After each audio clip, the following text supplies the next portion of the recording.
Façamos a leitura onde o Senhor tem trazido adiante, irmãos, na epístola destinada aos Hebreus.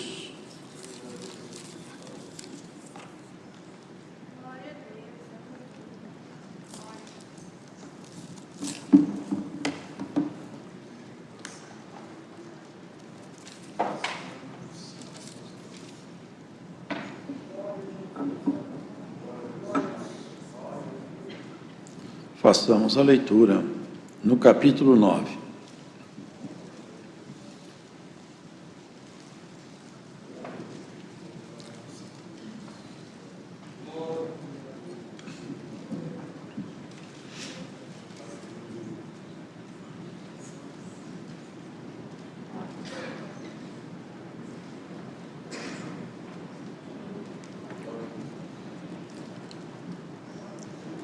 Ora, também o primeiro tinha ordenanças de culto divino e um santuário terrestre.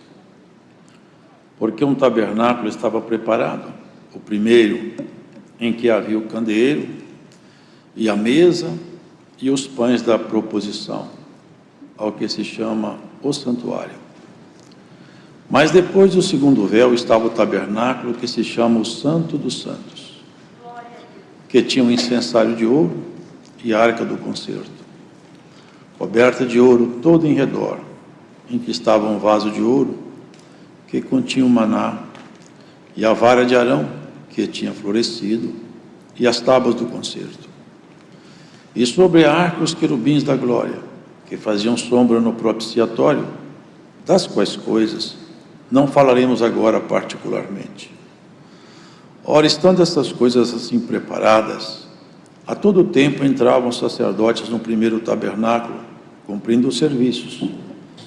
Mas no segundo, só o sumo sacerdote, uma vez por ano, não sem sangue, que oferecia por si mesmo e pelas culpas do povo, dando nisso a entender o Espírito Santo que ainda o caminho do santuário não estava descoberto, enquanto se conservava em pé o primeiro tabernáculo, que é uma alegoria para o tempo presente, em que se oferecem dons e sacrifícios que, quanto à consciência, não podem aperfeiçoar aquele que faz o serviço, consistindo somente em manjares e bebidas, e várias abluções e justificações da carne impostas até o tempo da correção.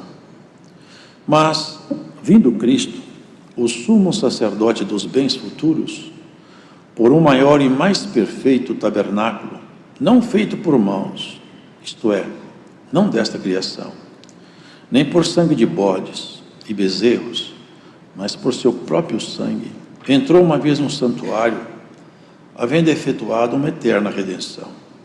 Porque, se o sangue dos touros e bodes e a cinza de uma novilha esparzida sobre os imundos o santifica quanto à purificação da carne, quanto mais o sangue de Cristo, que pelo Espírito Eterno se ofereceu a si mesmo, imaculado a Deus, purificará as vossas consciências das obras mortas, para servirdes ao Deus vivo. E por isso é mediador de um novo testamento, para que, intervindo a morte para a remissão das transgressões que havia debaixo do primeiro testamento, os chamados recebam a promessa da herança eterna. Porque onde há testamento, necessário é que intervenha a morte do testador. Porque um testamento tem força onde houve morte. Ou terá ele algum valor enquanto o testador vive? Pelo que também o primeiro não foi consagrado sem sangue.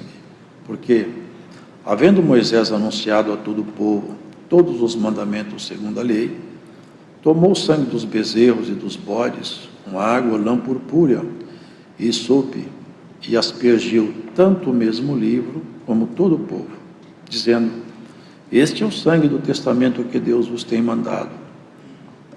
E semelhantemente aspergiu com sangue o tabernáculo e todos os vasos do ministério. E quase todas as coisas, segundo a lei, se purificam com sangue. E sem derramamento de sangue não há remissão.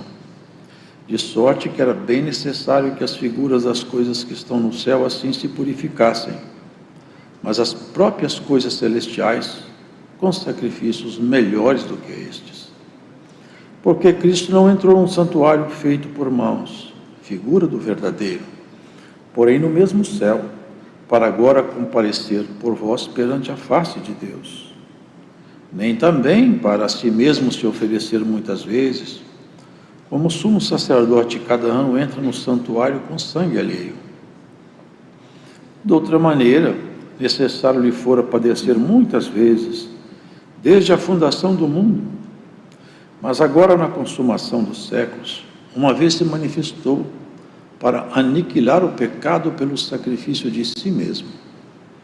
E como aos homens está ordenado morrerem uma vez, vindo depois disso o juízo, assim também Cristo, oferecendo-se uma vez para tirar os pecados de muitos, aparecerá a segunda vez, sem pecado, aos que o esperam para a salvação.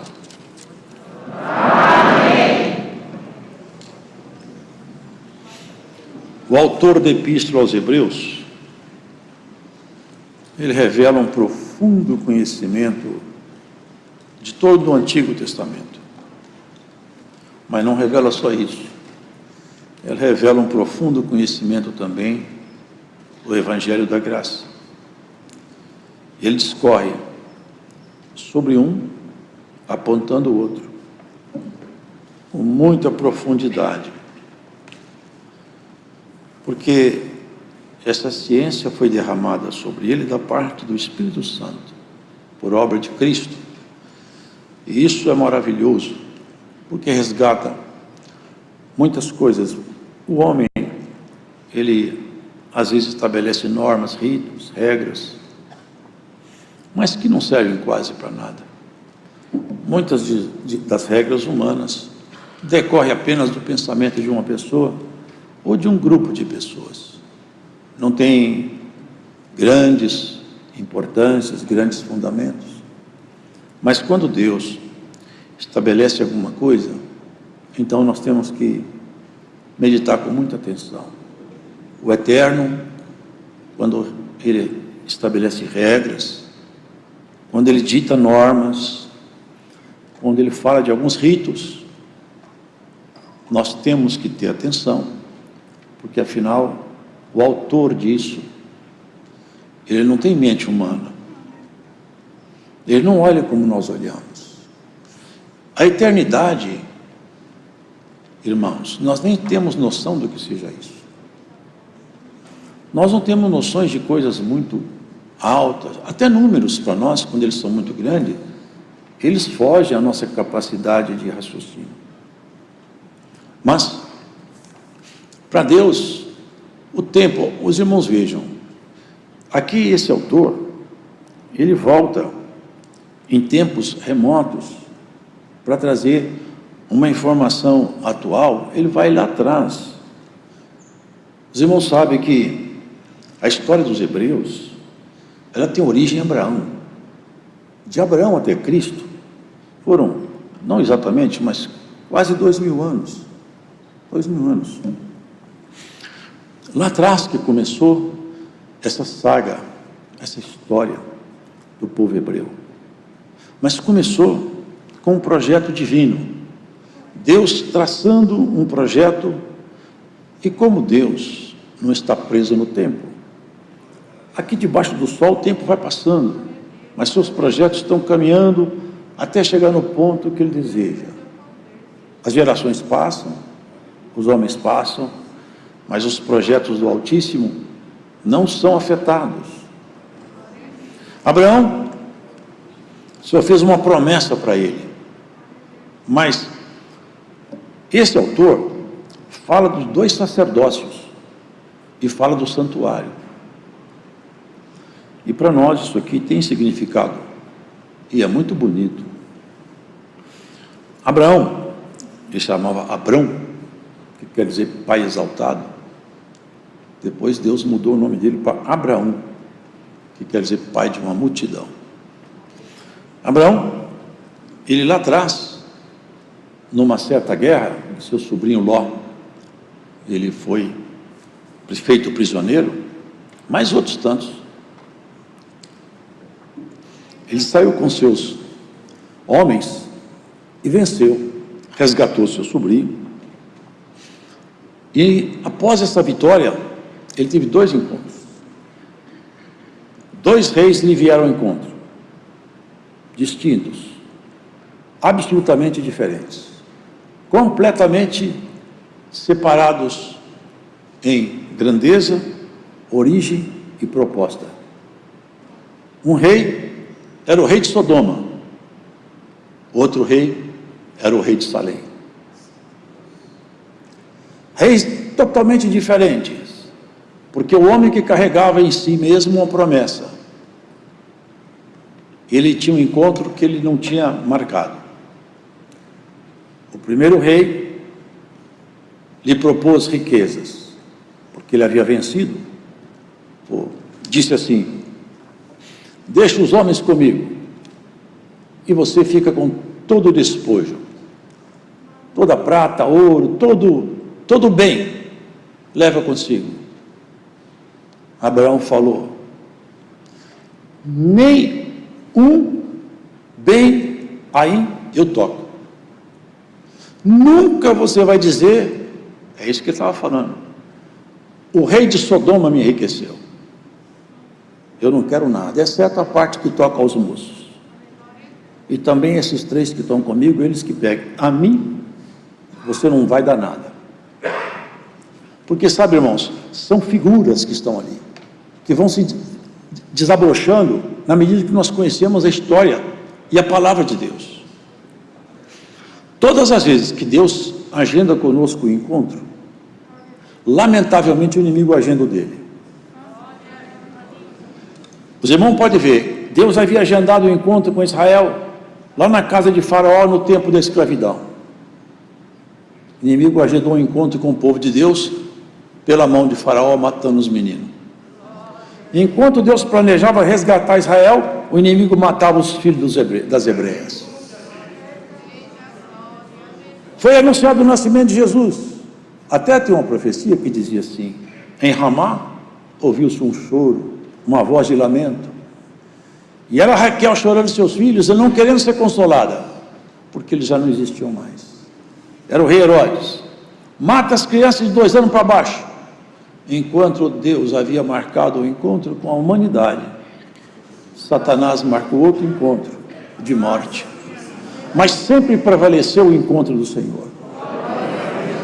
E bem-aventurado é o irmão e a irmã que escuta essa palavra. E você sabe, ainda que o inimigo agendou encontros com você, prevaleceu o encontro do Senhor. E por essa palavra, alguns encontros marcados com as trevas serão desmarcados no futuro da tua vida, por causa do poder do Espírito Santo em você. E todas as vezes que o inimigo marcar o encontro com você, Cristo desmarcará. Glórias ao Senhor. Deus te tomou pela mão para te levar adiante. Enquanto o seu coração bater com amor, no céu tem ordem a teu respeito. Essa é uma obra maravilhosa, irmãos. Aquele rei que encontrou com Abraão, algumas características dele são narradas aqui no livro de Hebreus, na Epístola aos Hebreus. Sem genealogia, ou seja, não tem pai nem mãe.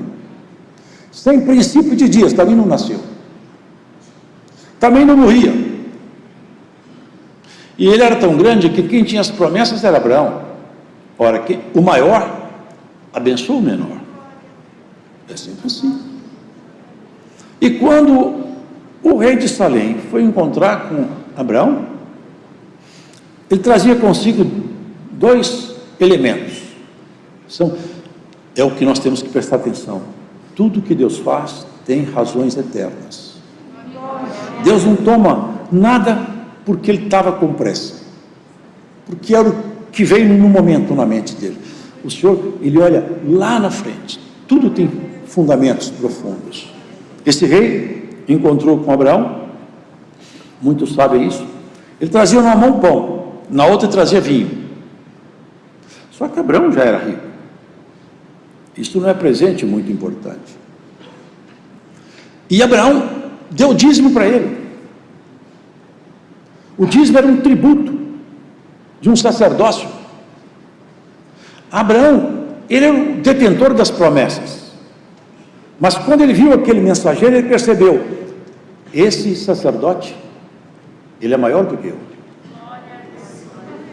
E ele traz consigo 2 elementos: pão e vinho. E entregou para Abraão. Melquisedeque e Arão representam 2 sacerdócios. Nós temos que voltar um pouco na história para entender essa palavra, para entrar na leitura com fundamento. Olha, irmãos, voltando um pouco no passado, como que foi instituído o sacerdócio? O primeiro sacerdócio de Arão foi na casa de Levi. A tribo de Levi foi transformada em tribo sacerdotal. Eles serviam ao Senhor em todo o cerimonial que era proposto na lei. E o sumo sacerdote da ordem era Arão, irmão de Moisés. Essa é a linhagem sacerdotal antiga. Da linhagem de Levi é que deveriam sair os sacerdotes. Jesus não é da tribo de Levi. Jesus é de outra tribo. Vocês entendem o que está sendo pregado? Jesus pertencia à tribo chamada tribo de Judá, da qual nunca se falou em sacerdócio antes. Mas, como Deus faz tudo com profundidade, lá atrás, em Jacó, havia uma profecia escondida. Disse assim: Judá será o meu legislador. Legislador é aquele que faz leis. Em Judá, na tribo de Judá, vai nascer o legislador, aquele que estabelecerá as leis que vão reger a igreja futura. São 2 sacerdócios. O sacerdócio de Melquisedeque, irmãos, é um sacerdote de sacerdócios eternos, que não morrem. E esse sacerdote foi que, encontrando com Abraão, lhe abençoou. O autor dos Hebreus faz reporte a isso aqui, a este encontro, a esse sacerdote, e aos rituais e a certas práticas que os levitas faziam, e os sacerdotes, que eles mesmos não entendiam. É como se essa igreja tivesse uma cortina aqui, no meio dela até embaixo, né? Aqui, de cá, os sacerdotes ministravam. Aquela parte mais interna, só o sumo sacerdote podia entrar ali. Uma vez por ano só. E tinha regra. Ele tinha que pegar umas brasas do altar, chegar lá dentro, colocar as brasas e colocar um incenso em pó em cima das brasas, e levantava uma fumaça. E a fumaça cobria a arca, o propiciatório, para que ele não morresse. Ele não podia entrar ali sem sangue, ele tinha que pegar sangue, pôr no dedo o sangue, ele aspergia na frente da arca e 7 vezes o propiciatório. Ele estava dizendo o seguinte: eu não tenho dignidade de entrar aqui, eu não tenho dignidade pessoal para passar para dentro desse tabernáculo, mas uma vida foi tirada, um animal foi sacrificado, a vida foi ceifada, para que o meu pecado não se apresente agora aqui, mas que se apresente aquela vida imolada como uma desculpa para o meu pecado, uma justificativa temporária. Deixa eu entrar aí, não com minha honra, mas pela vida que foi ceifada, para que eu possa entrar nesse santuário. O sumo sacerdote entrava com medo e saía muito cuidadosamente dali. Ora, também o primeiro tinha ordenanças de culto divino e um santuário terrestre, porque um tabernáculo estava preparado primeiro, em que havia o candeeiro, a mesa e os pães da proposição, e eram 2 fileiras de 6 pães. Ali era o pão da proposição, pão da presença. Ali estava simbolizada as tribos de Israel. Tinha um incensário de ouro e a arca do concerto, coberta de ouro, tudo em redor. Essa arca, irmãos, guardava dentro dela 3 elementos: as tábuas do concerto, que tinha a lei, a vara de Arão que havia florescido, e ali tinha um maná que desceu do céu, estava dentro da arca. Os irmãos percebem que são todas figuras que duraram até o tempo da vinda do Senhor. Olha aqui, sobre a arca, os querubins da glória que faziam sombra no propiciatório. E no segundo, só o sumo sacerdote, uma vez por ano, e não sem sangue, que oferecia por si mesmo e pelas culpas do povo, dando nisso a entender o Espírito Santo que o caminho do santuário não estava descoberto. Porque esse santuário, o lado mais interior, ele representa o céu. Não dá para pregar numa palavra assim o que tem de fundamento aqui, mas só para os irmãos um dia em casa, quem sabe para alguns Deus usar para isso. Quando morreu o rico e o Lázaro, vocês lembram para onde o rico foi? Ele morreu e caiu no Hades. Quando terminar a nossa vida, não há nada mais a ser feito. Nós lemos: ao homem foi dado morrer uma vez, e após isso virá o juízo. Do outro lado, simboliza o santuário verdadeiro, não esse feito por mãos humanas. O céu que nós olhamos, esse céu físico aí, se nós sairmos numa nave espacial, nossa vida acaba, a vida de todo o tempo que a população na Terra existe, nós temos um tempo igual andando rumo ao desconhecido. E onde está o fim disso? Ele está muito longe, são anos-luz. Agora, uma imensidão dessa, uma criação tão extraordinária. Agora, irmãos, imagine isso. Esse santuário lá de dentro, que estava fechado, que a cortina dizia o seguinte, o Espírito Santo: não entre nesse santuário. E mesmo o sacerdote só entra aí com sangue, senão ali dentro mesmo eu mato ele. Até a arca, vocês lembram quando ela balançou, carregada pelos animais? Quando ela balançou, teve alguém que tentou segurar a arca, Deus fulminou ele na hora. Essa arca balança, mas quem sustenta ela é o Senhor. E guarda isso, viu, irmão? Essa obra aqui balança, mas não põe a mão não que Deus te fulmina. Ela balança, mas ela não vai cair não. Esse povo tem um Senhor que olha diuturnamente por ele. Enquanto o Espírito de Deus estiver em nós, essa arca não vai cair. Pode balançar, porque balançou. O boi tropeçava, vai cair tudo, vai estragar tudo. Mas quem está lá em cima, olha tudo aqui embaixo. Lá, do lado de dentro, não se podia entrar. Quando Cristo na cruz bradou, vocês lembram? Pai, em tua mão entrego o meu espírito, tudo está consumado. Eu realizei a obra proposta, paguei a dívida da humanidade, bebi o cálice da amargura, passei por todos os processos, enfrentei Satanás num corpo humano e ele cercou meus caminhos, eu venci.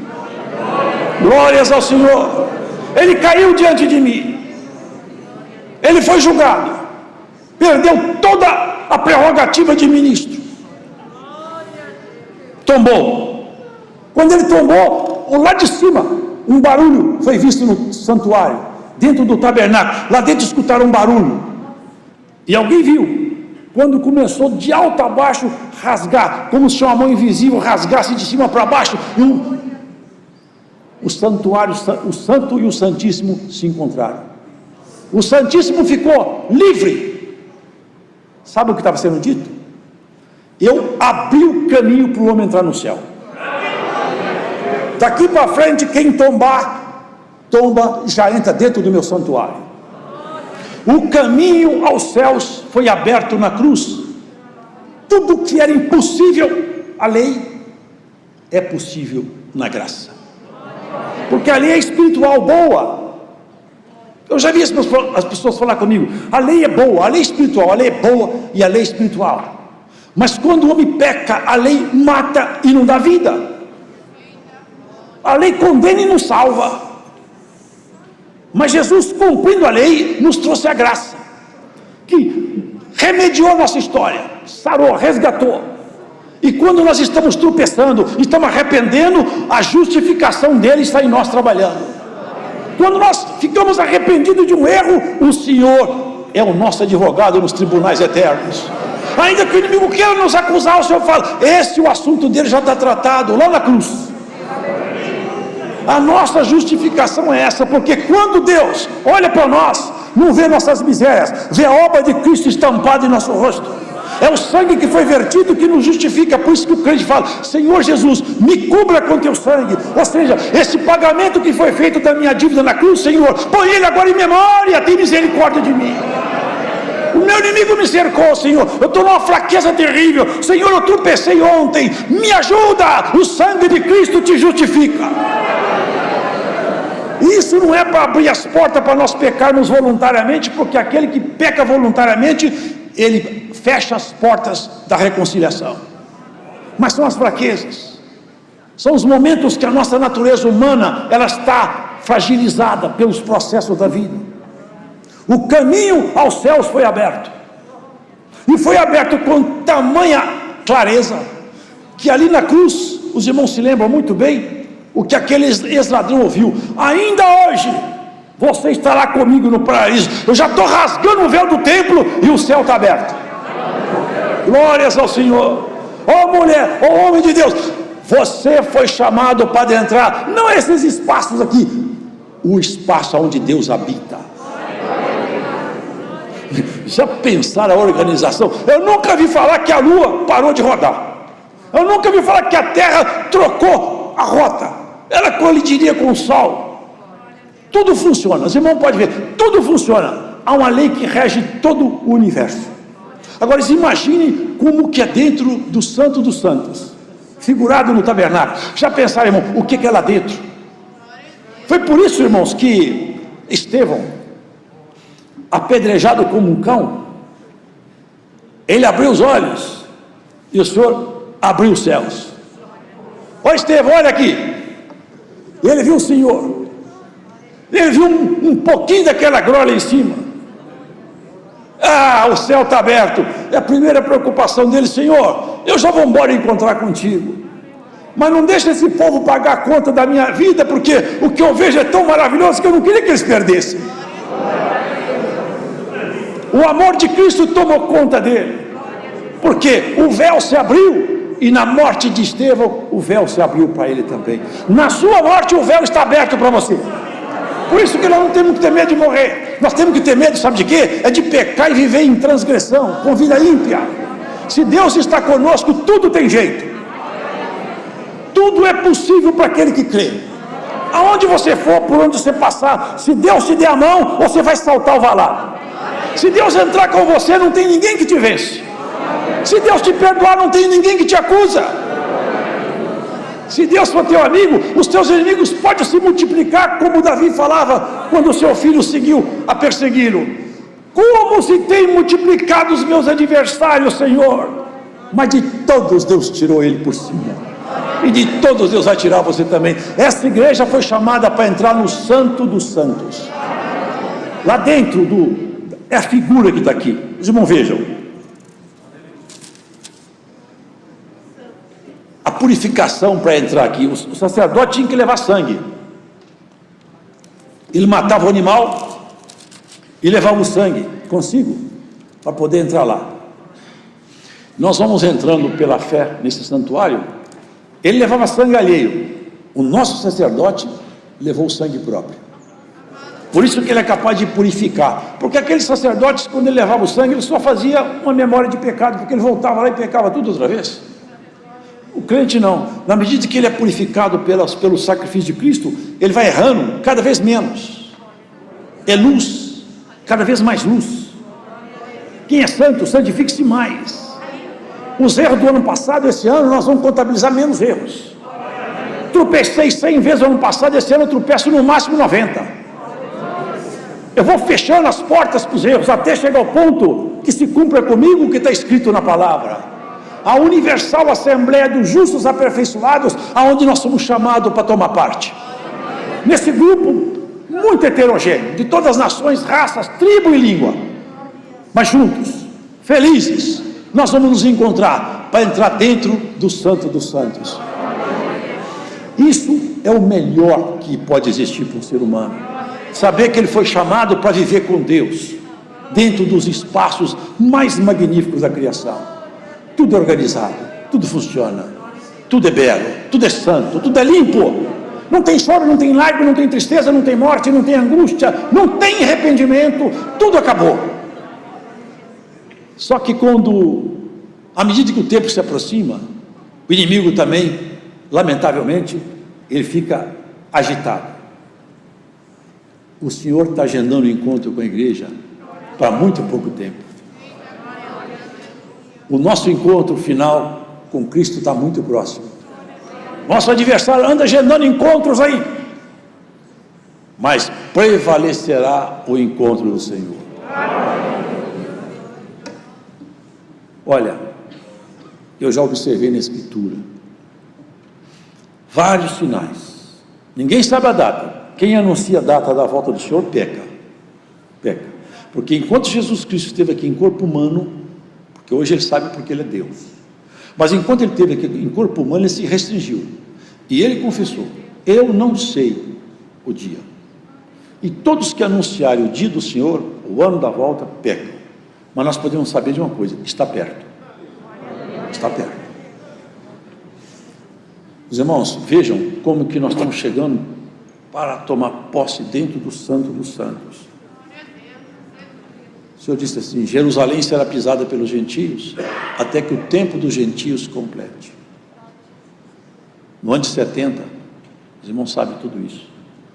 O general Tito entrou em Jerusalém, derrubou os muros, derrubou as casas, matou as mulheres e os homens, derrubou o templo de Jerusalém. Até o ano de 1948, os judeus andaram perdidos, vagueando pela terra, sem ter um país. Na história da humanidade que eu conheço, acho que não tem outro, o único povo que passou quase 1900 anos sendo povo sem ser país foi Israel. E mais, a única língua que ficou quase 1900 anos encostada num canto e ela voltou a reviver foi o hebraico. Até que o tempo dos gentios complete. O tempo dos gentios é o nosso tempo, são os não-judeus. Quando entrar o último gentio na graça, na arca, semelhança daquela arca de Noé, quando entrar o último, porque a gente não sabe, mas o Senhor sabe, Ele está contabilizando. Quando o último entrar na arca e ficar convertido, sabe o que vai acontecer? Você vai falar para os anjos dele: pode tocar as trombetas. Vai juntar todo o exército do céu, a alta corte celestial, os querubins da glória, a estrutura mais poderosa do universo, a juntar todos e falar: vem comigo. É o dia de encontrar a minha igreja, é o dia de encontrar Maria, Pedro, José, Antônio, machucado, provado, tentado, traído, esquecido. Você vai ver aquele dia o Senhor com voz de arcanjo e com trombeta, te chamar pelo nome, gritando cada um de nós. O Senhor agendou esse encontro que está perto, e Satanás está agendando encontros com a igreja por vários caminhos de contradição. Mas não larga do teu posto, não corra da guerra, não desanime da fé, porque Cristo vai te fortalecer. No final do tempo surgirão homens amantes de si mesmos, carregados de pecado, carregados de vanglória, com comichões nos ouvidos, não sofre mais a sã doutrina. Mas você seja firme e fiel, como o Senhor disse para Timóteo pelo Espírito Santo. Paulo falava: ser fiel, exemplo de tudo, Timóteo. Guarda o que tens, para que ninguém tome a tua coroa. Ao que vencer, disse o Senhor, dá-lhe de comer da árvore da vida que está no paraíso de Deus. Ele fala assim para um anjo da igreja: vou te dar uma pedra branca, e nela está escondido o seu novo nome. E ninguém sabe o que está escrito ali, só aquele que recebe.